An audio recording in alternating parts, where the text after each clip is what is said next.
Hello students, welcome है आपका exam की के इस ऑफिशियल यूट्यूब प्लेटफॉर्म पे।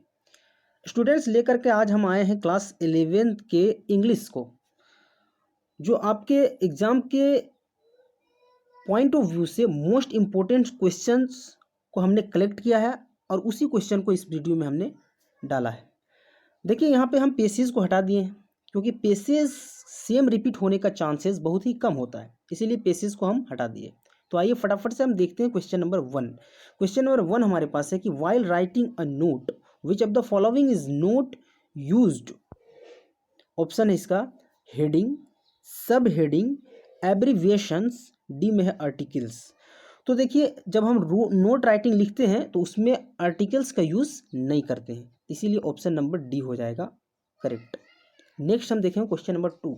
बोलता है in report writing narration of the event is in always written in present form, immediate past form, simple future form या फिर नन ऑफ द अबव। तो जब भी हम नरेशन लिखते हैं तो हमेशा उसमें जो है इमीडिएट पास्ट फॉर्म का यूज़ किया जाता है। ठीक है। नेक्स्ट हम देखें क्वेश्चन नंबर 3। क्वेश्चन नंबर 3 हमारे पास है कि in letter writing replying to inquiries come under the categories of, A में है ऑफिशियल लेटर, बी में है letters to the editors, C में है बिजनेस लेटर और डी में है इनफॉर्मल लेटर। तो इसमें क्या है कि जब भी हम लेटर राइटिंग लिखते हैं और लिखने के बाद जब भी हम उसके इंक्वायरी करते हैं और इंक्वायरी करने के बाद जब रिप्लाई करते हैं तो वो जो रिप्लाई किया गया वो किस प्रकार का लेटर है, ये पूछा गया है। वो किस श्रेणी में आता है, किस प्रकार के लेटर के श्रेणी में आता है, तो वो ऑप्शन नंबर सी यानी कि बिजनेस लेटर हो जाएगा। नेक्स्ट है question number 4। In business letter the name of the designation of the address is written on the left margin, right margin, at the centre, none of the above. तो देखिए, इसमें सभी option सही है, but अभी के modern age से अगर हम देखें इसको मॉडर्न एज में, तो इसमें जो है सब क्या होता है कि लेफ्ट से लिखा जाता है, यानी कि लेफ्ट मार्जिन से लिखा जाता है। ठीक है। तो इसमें करेक्ट आंसर ऑप्शन नंबर ए हो जाएगा। बाकी ये राइट मार्जिन भी गलत नहीं है क्योंकि राइट मार्जिन ओल्डेस्ट मॉडल है, अब जो लेटेस्ट जो आया है वो लेफ्ट मार्जिन हो जाएगा। नेक्स्ट है क्वेश्चन नंबर 5। क्वेश्चन नंबर 5 है कि in a formal letter the correct form of salutation is sir madam, B में है रिस्पेक्टेड सर मैडम, सी में ऑनरेबल सर मैडम और है रिवर्ड सर या मैडम। तो देखिए, इसमें भी सब कुछ सही है, लेकिन अधिकांशतः जो यूज़ होता है, मेनली जो यूज़ किया जाएगा वो ऑप्शन नंबर ए यानी सर या मैडम का यूज़ किया जाता है, इसलिए ऑप्शन नंबर ए हो जाएगा यहाँ पे। ठीक है। नेक्स्ट हम देखेंगे मुख्य तौर पर ऑप्शन नंबर ए सर मैडम का ही यूज़ किया जाता है सैल्यूट करने के लिए। नेक्स्ट हम देखेंगे क्वेश्चन नंबर 6। क्वेश्चन नंबर 6 के Rashmi bought a book and dash in port, ये बहुत ही इजी प्रश्न है। आर्टिकल का यूज़ करना है, तो आर्टिकल का यूज़ करेंगे तो कौन सा ऑप्शन आएगा, ऑप्शन नंबर सी यानी कि एन होगा, क्योंकि इंक पोर्ट में आई सबसे पहले क्या है, वोवेल है। नेक्स्ट हम देखेंगे क्वेश्चन नंबर 7। क्वेश्चन नंबर 7 है हमारे पास कि dash of the boys sang a song. तो यहाँ पे ऑप्शन है नन, बी में है समवन, सी में है एवरीवन और डी में है एनीवन। तो इसमें जो करेक्ट आंसर होगा वो ऑप्शन नंबर ए हो जाएगा, यानी कि नन हो जाएगा। तो इसका हो जाएगा ऑप्शन नंबर ए यानी कि नन हो जाएगा, क्योंकि यहाँ पे वॉइस सेंग अ सॉन्ग दिया है, यहाँ पे सिंगुलर ट्रीट कर रहा है, इसलिए ऑप्शन नंबर ए यानी कि नन हो जाएगा। नेक्स्ट है क्वेश्चन नंबर 8। क्वेश्चन नंबर 8 है कि choose the grammatically correct sentence. Physical exercise है, फोर है, फिर एसेंशियल है, इज है, हेल्थ है, गुड है, हेल्थ गुड है। तो इसमें है पहला में कि physical exercise is essential for good health, B में है physical exercise is good for essential health, C में है health is good for essential physical exercise और डी में है physical exercise for essential is good health. तो इसमें जो करेक्ट होगा ग्रामेटिकली वो होगा physical exercise is essential for good health, यानी कि option number A will be right answer of this question. Next हम देखेंगे क्वेश्चन नंबर 9। क्वेश्चन नंबर 9 है कि my mother dash up early in the morning, get gets, will be, shall be. तो इसमें जो होगा वो ऑप्शन नंबर बी यानी कि गेट्स हो जाएगा, ताकि माई मदर ये क्या है एज ए सिंगुलर ट्रीट हो रहा है और सिंगुलर के साथ क्या आएगा, वर्ब सिंगुलर ही आएगा।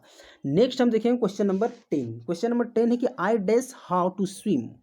तो यहाँ पे आई के साथ क्या लगेगा, नॉट, डज नॉट नो तो नहीं लगेगा, नॉट नोइंग भी नहीं लगेगा, डिड नॉट नो भी नहीं लगेगा, यानी ऑप्शन नंबर बी यानी कि डू नॉट नो हो जाएगा। यानी कि I don't know how to swim, मैं नहीं जानता हूँ कि कैसे तैरा जाता है।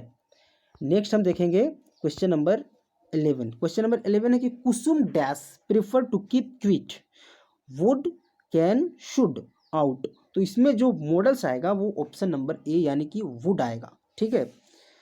नेक्स्ट है क्वेश्चन नंबर 12। क्वेश्चन नंबर 12 है कि if I were you, I dash not do it, must, should, would, can. तो इसमें भी जो है ऑप्शन नंबर सी यानी कि वुड आएगा, क्योंकि ये कंडीशनल सेंटेंस है। कंडीशनल सेंटेंस में जो है अधिकांशतः वो वुड का प्रयोग किया जाता है कि if I were you, I would not do it.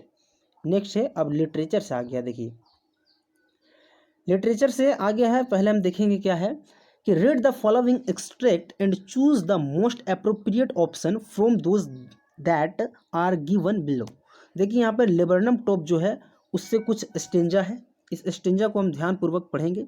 The laburnum top is silent quit still in the afternoon yellow September sunlight, a few leaves yellowing, all it's seeds fallen. अब इससे संबंधित प्रश्न है। क्वेश्चन नंबर 13 हम देखेंगे क्या है। Question number 13 में कि the laburnum tree top is, ठीक है, इसका ऑप्शन यहां पे है। ऑप्शन है barren, quite beautiful, quite silent and still, quite green. तो इसका जो सही आंसर है वो ऑप्शन नंबर सी आ जाएगा, यानी कि क्विट साइलेंट एंड स्टील हो जाएगा। क्वेश्चन नंबर 14 है कि what time of the day is described. A में है मॉर्निंग, बी में है आफ्टरनून, सी में है नाइट, डी में है डाउन।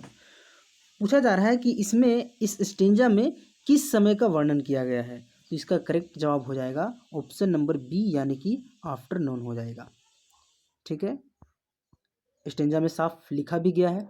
नेक्स्ट है क्वेश्चन नंबर 15। क्वेश्चन नंबर 15 है कि how does September sunlight appear, red, blue, yellow या फिर पिंक। पूछता है कि सनलाइट जो है सितंबर के महीने में किस स्थिति में आ जाता है, कौन सा सिचुएशन में आ जाता है। तो वो पीला हो जाता है, यानी कि येलो स्थिति में आ जाता है, येलो सिचुएशन में आ जाता है। नेक्स्ट हम देखें क्वेश्चन नंबर 16। क्वेश्चन नंबर 16 है कि a few leaves dash are turning yellow, are growing red, have fallen, have dried. तो इसका जो सही आंसर है वो ऑप्शन नंबर ए यानी कि आर टर्निंग येलो है, यानी कि a few leaves are turning yellow, कुछ पत्तियां पीली पड़ रही थी। ठीक है। नेक्स्ट देखेंगे क्वेश्चन नंबर 17। क्वेश्चन नंबर 17 की हु वर बेटी एंड डॉली। ऑप्शन है ए में हर नेवर्स, बी में हर सिस्टर्स, सी में है नरेटर्स कजिन, डी में है कजिन्स ऑफ पोर्ट्स मदर। तो पूछा जा रहा है कि बेटी और डॉली कौन थी। ठीक है, तो कौन थी, डी नंबर ऑप्शन में हो जाएगा, यानी कजिन्स ऑफ पोर्ट्स मदर। ठीक है। नेक्स्ट है क्वेश्चन नंबर 18। क्वेश्चन नंबर 18 है कि who is the pome of the earth. The train, sorry यहाँ पे द रेन होना चाहिए, ये एडिटिंग मिस्टेक हुआ है, तो ये द रेन हो जाएगा। बी में है द लैंड, सी में है द सी और डी में है द विंड। तो इसका जो करेक्ट आंसर होगा वो ऑप्शन नंबर ए होगा, यानी कि द रेन होगा। यहाँ पे टी को कट कर देना है। ठीक है, यानी कि द रेन हो जाएगा। यानी वर्षा को ही क्या कहा जाता था, यानी वर्षा ही अपने आप को कहता था कि मैं इस पृथ्वी की कविता हूँ। ठीक है, तो उसी वही द रेन हो जाएगा, यहाँ पे प्रिंटिंग एडिटिंग मिस्टेक हुआ है। नेक्स्ट है क्वेश्चन नंबर 19। क्वेश्चन नंबर 19 है कि in the poem the childhood the poet wants to know. A में है the day he became responsible, B में है the day he became adult, C में है द डे ही बिकेम और D में है the day he lost he childhood. तो इसका जो करेक्ट आंसर है वो ऑप्शन नंबर डी हो जाएगा। नेक्स्ट हम देखेंगे क्वेश्चन नंबर 20। क्वेश्चन नंबर 20 की we in the poem father to son stands for. A में है the father and mother, B में है the poet and his wife, C में है the father and the son, और डी में है कवर्ड द ब्रांचेस। तो इसका जो करेक्ट आंसर है वो ऑप्शन नंबर सी है, यानी कि the father and the son है। यानी कि we in the poem father to son stands for, यानी कि वी किसे कहा गया है, फादर टू सन जो कविता है इसमें वी का मतलब क्या है, तो वी का मतलब the father and the son हो जाएगा। Option number C will be right answer of this question. Next है क्वेश्चन नंबर 21। क्वेश्चन नंबर 21 है कि where was the photograph taken. A में है इन अ फॉरेस्ट, बी में है ऑन अ बीच, सी में है ऑन अ माउंटेन टॉप, और डी में है नन ऑफ द अबव। तो इसका जो सही आंसर है वो ऑप्शन नंबर बी यानी कि ऑन अ बीच हो जाएगा। यानी कि बीच पे जा करके फोटोग्राफ लिया जा रहा था, कैमरा में खींचा जा रहा था उन लोगों का फोटो। नेक्स्ट है क्वेश्चन नंबर 22। क्वेश्चन नंबर 22 है कि bad face in the poem the laburnum top means. A में है कवर्ड फेस, बी में है face having stripes on it, C में है covered by the leaves, D में है कवर्ड बाय द ब्रांचेस। ठीक है, तो इसका जो सही आंसर है वो ऑप्शन नंबर बी हो जाएगा, यानी कि face having stripes on it हो जाएगा। नेक्स्ट है क्वेश्चन नंबर 23, जल्दी जल्दी से चलेंगे हम। Who is the poet of the poem the laburnum top. A में है वॉल्ट विटमैन, बी में है सर्ली टोल्सन, सी में है टेड ह्यूज, और डी में है विलियम वर्ड्सवर्थ। तो इसका जो सही आंसर है वो ऑप्शन नंबर सी यानी कि टेड ह्यूज हो जाएगा, यानी कि option number C will be right answer of this question, यानी कि द लेबरनम टॉप का लेखक पूछा गया। नेक्स्ट हम देखेंगे क्वेश्चन नंबर 24। क्वेश्चन नंबर 24 है कि why did the grand mother keep one hand on her waist. A में है to balance her stoop, B में है टू सिट, सी में है टू डांस, डी में है टू स्लीप। यानी कि कहा जा रहा है कि दादी माँ कमर पे हाथ, एक हाथ जो है कमर पे क्यों रखती थी। तो इसका जो करेक्ट आंसर है वो ऑप्शन नंबर ए यानी टू बैलेंस हर स्टूप, यानी कि अपने बैलेंस को नियंत्रित रखने के लिए, कंट्रोल में रखने के लिए। नेक्स्ट है क्वेश्चन नंबर 25। क्वेश्चन नंबर 25 है कि where did the author spend his childhood. A में है in the town with his mother, B में है in the town with his parents, C में है in the village with his father, D में है in the village with his grand mother. तो लेखक जो है यानी खुशवंत सिंह जो है वो अपने दादी के साथ गांव में ही अपने बचपन को गुजारा।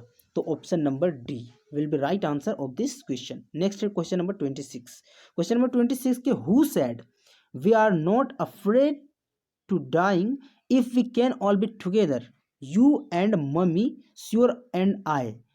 ऑप्शन है जॉन, बी में crew man to each other, C में स्यूज, और डी में है मॉम। तो इसका जो करेक्ट आंसर है वो ऑप्शन नंबर ए हो जाएगा। यानी कौन कह रहा है कि अगर हम एक साथ रहें तो हमें मरने से डर नहीं लगता है, हमें मरने से डर नहीं लगता यदि हम एक साथ रहें तो ये कह रहा है जॉन कह रहा है। नेक्स्ट है क्वेश्चन नंबर 27। क्वेश्चन नंबर 27 है कि how did the workman lift the body for the scan. Option है ए में थ्रू द स्टेयर्स, बी में ऑन हाइड्रोलिक ट्रेलर, सी में है थ्रू स्लाइडिंग, और डी में थ्रू लिफ्ट। यानी कि कहा जा रहा है कि तट का जो बॉडी था उसको वर्कमैन जो काम करने वाला व्यक्ति था वो किस प्रकार उठाया, उसके शव को, उसके लाश को कैसे उठाया, तो उन्हें हाइड्रोलिक ट्रेलर के द्वारा उठाया गया। यानी कि option number B will be right answer of this question. Next है क्वेश्चन नंबर 28 कि whom did the professor meet at the hospital. A में है राजेंद्र, बी में है डॉक्टर, सी में स्पीकर, और डी में है लाइब्रेरियन। तो इसका जो करेक्ट आंसर होगा ऑप्शन नंबर ए यानी कि राजेंद्र से मिलने के लिए हॉस्पिटल पहुंचा था। नेक्स्ट है क्वेश्चन नंबर 29। क्वेश्चन नंबर 29 है कि who is the author of the adventure, यानी द एडवेंचर का लेखक कौन है। खुशवंत सिंह, जयंत नार्लिकर, सी में है निक मिडल्टन, और डी में है सर्ली टोल्सन। तो इसका जो करेक्ट आंसर है वो ऑप्शन नंबर बी यानी कि जयंत नार्लिकर हो जाएगा। नेक्स्ट हम देखेंगे क्वेश्चन नंबर 30। क्वेश्चन नंबर 30 हमारे पास है कि हॉर is situated on the shore of, यानी कि हॉर एक शहर जो है वो कहाँ पे स्थित है। ऑप्शन है लेक डल, बी में है लेक कूलर, सी में है लेक मानसरोवर और डी में है द इंडस। तो हॉर जो शहर है वो लेक मानसरोवर के किनारे में स्थित है। शोर का मतलब होता है किनारा, शोर। नेक्स्ट हम देखेंगे क्वेश्चन नंबर 31। क्वेश्चन नंबर 31 है कि what did the lama give to the author. Option है a hat, a shawl, a blanket, a full sleeved coat. तो इसका जो करेक्ट आंसर है वो ऑप्शन नंबर डी, यानी कि अ फुल स्लीव्ड कोट हो जाएगा। ठीक है, what did the lama give to the author, यानी कि ऑथर को जो है लामो ने क्या मतलब देने का जो विचार किया था वो a full sleeved coat. Next हम देखेंगे question number 32। Mourad was very fond of, A में प्लेइंग क्रिकेट, बी में स्विमिंग, सी में हॉर्स रीडिंग और डी में है सी सफरिंग। यानी कि मुराद को क्या इच्छा थी, क्या उसे बहुत पसंद आता था, तो वो आता था ऑप्शन नंबर सी, यानी कि हॉर्स रीडिंग हो जाएगा। ठीक है, नेक्स्ट हम देखें क्वेश्चन नंबर 33। क्वेश्चन नंबर 33 की Aram and Mourad belong to the two tribe. A में है हार्गेलेनियन, बी में है गेरोगैलेनियन, सी में है गारोलेनियन और डी में है घेरालेनियन।